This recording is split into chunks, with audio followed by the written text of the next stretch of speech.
This is the Southwest Outdoors Report, powered by your Texas Chevy dealer. Welcome back, everyone. It's time for our Ask the Pro feature, brought to you by Stren, the standard of dependability. Our question this week is from Junior in Clarksville, Arkansas, who asked, when flipping a soft plastic bait like a soft crawl, would you recommend pegging the weight? What size weight works best? Let's get the answer from 8-time Classic qualifier Greg Hackney of Louisiana. For me, flipping a soft plastic bait, I would say I peg my weight 99% of the time. And the reason for that, I want to know what that bait's doing at all times. And if I peg that weight, I know when I feel that weight hit the bottom, I know that weight's there. I mean, I know the bait is there with the weight. The other reason for that, if I come up to a piece of cover, I want to make sure that that bait goes through that cover and it's not hung on a limb, hung on some grass, and my weight has slid away. I normally, most of the time flipping, I start with a 3/8. That's just a real common size.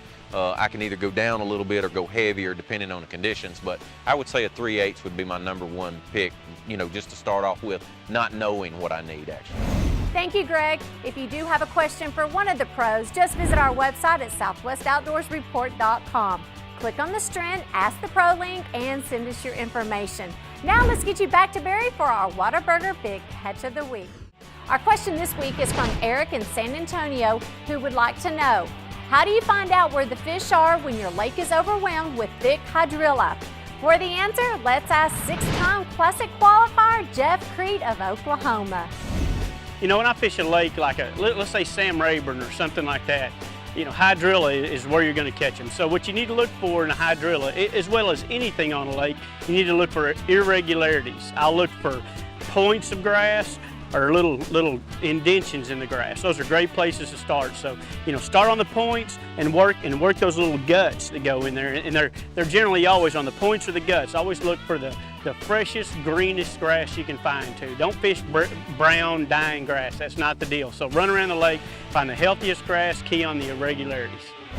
Thank you, Jeff. If you have a question for one of our pros, just visit our website at Southwest Outdoors. Our question this week is from Larry in Amarillo, who writes, is there any formula for matching worm length with hook size?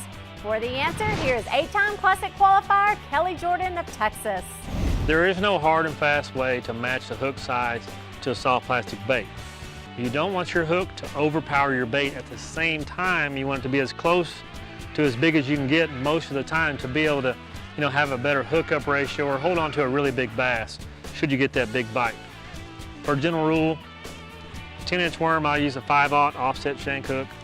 For a 7-inch worm, I'll use a 3 or a 4/0. When you go down to Texas rig like finesse worms and trick worms, drop shots like that, you may go all the way down to a #1 or a #2, just depends. Thank you, Kelly. If you do have a question for one of the pros, just visit our website at southwestoutdoorsreport.com. Click on the Stren Ask the Pro link and send us your information. Now let's get you back to Barry for our Whataburger Big Catch of the Week.